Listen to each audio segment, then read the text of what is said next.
morfologia, ela determina um... Bom dia! Olha só, chegamos ao capítulo número 11 do livro do Xenofonte. Xenofonte, nesse capítulo, vai falar sobre morfologia, exatamente morfologia. Ele vai fazer uma comparação linda, uma metáfora linda, que ele compara um cavalo a um dançarino. E também Xenofonte vai falar sobre o tal do descanso, como dar descanso ao cavalo, a recompensa ao cavalo enquanto relaxamento e descanso.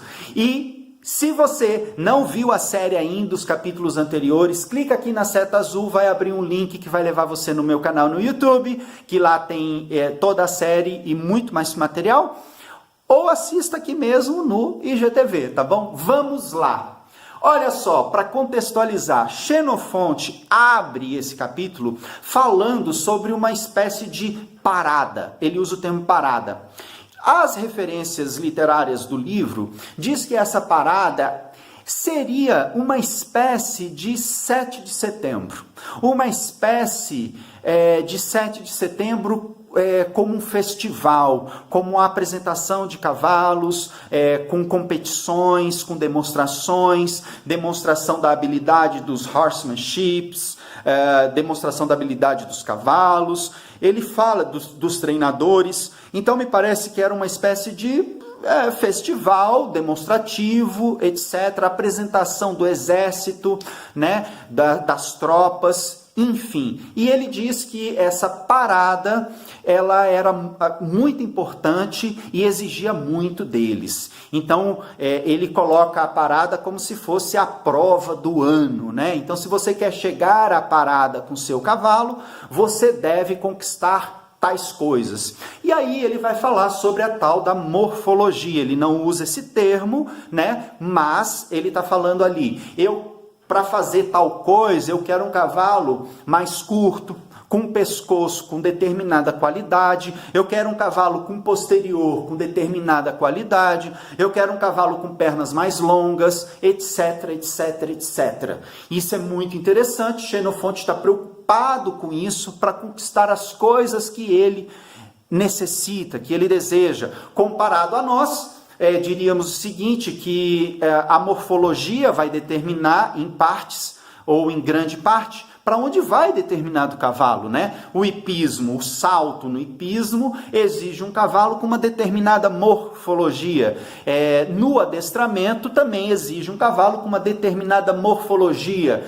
O mesmo tambor exige um cavalo com uma determinada morfologia. Para cada coisa, ou seja, a morfologia, ela determina onde vai cada cavalo. E é fundamental conhecer essas características. E o Xenofonte, né, 400 anos antes de Cristo, está preocupado com isso. Isso é muito bonito.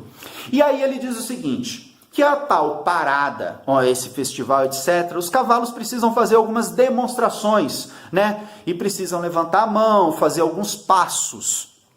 Então, ele diz o seguinte, algumas pessoas, para ensinar os cavalos a fazerem tais passos, utilizam chicote ou varinha batendo no pé do cavalo.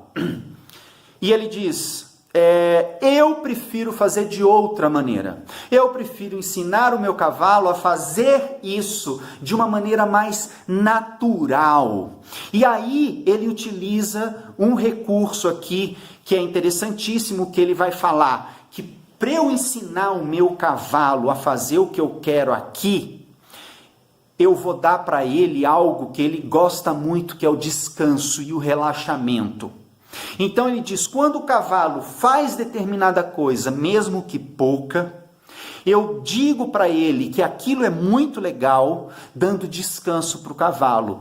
Com o passar dos dias, o cavalo vai se encher de vontade para fazer daquela maneira. Isso é muito interessante, porque é uma técnica muito natural, sem o recurso de equipamentos, né, de ferramentas. Isso é muito interessante, Xenofonte ensinando isso para a gente 2.400 anos atrás, tá bom? Ensinando ou dizendo como ele faz. Ele não está aqui como um professor da verdade, etc. e tal, né? Isso é um relato muito interessante para nós estudarmos esse material. Outra coisa que ele vai falar aqui, que ele vai citar Simon novamente. Lembram no capítulo 1 que ele abre o livro citando Simon, que era um cara que ele respeitava muito naquela época, que já havia escrito coisas sobre cavalaria, sobre montaria, equitação, horsemanship. E ele diz, estou aqui para agregar ao material do Simon. Isso é muito bonito. E ele diz, Simon afirma uma coisa: o que o cavalo faz à força, ele faz às cegas. Ou seja, é muito parecido com aquele conceito de alto batimento cardíaco, baixo aprendizado, né? Baixo batimento cardíaco, alto aprendizado. O que ele faz à força, ele faz às cegas.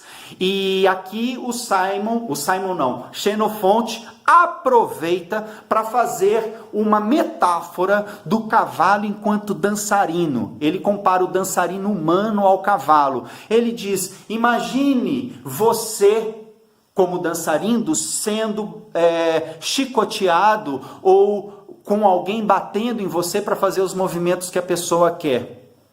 Imagine isso acontecendo. E aí ele vai falar, você vai ter um dançarino tenso, irritado, nervoso, puto, enfim. E é isso que você vai conquistar com o cavalo, somente isso. Mas, no segundo plano dessa leitura, tem uma coisa muito bonita que o Xenofonte está propondo para nós, que é o seguinte: coloque-se no lugar do cavalo. Fazendo essa metáfora, o Xenofonte está dizendo, imagine se fosse você. Coloque-se no lugar dele. Você gostaria? É assim que você gostaria que fosse o trabalho? E uau! Isso é muito bonito, isso é muito interessante, isso é muito...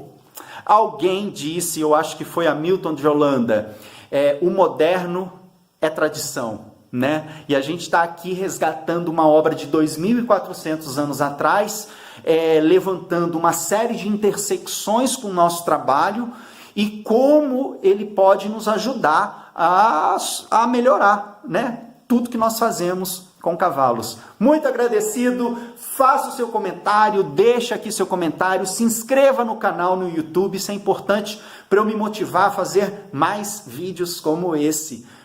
Muito feliz pela presença de vocês e até amanhã no último capítulo.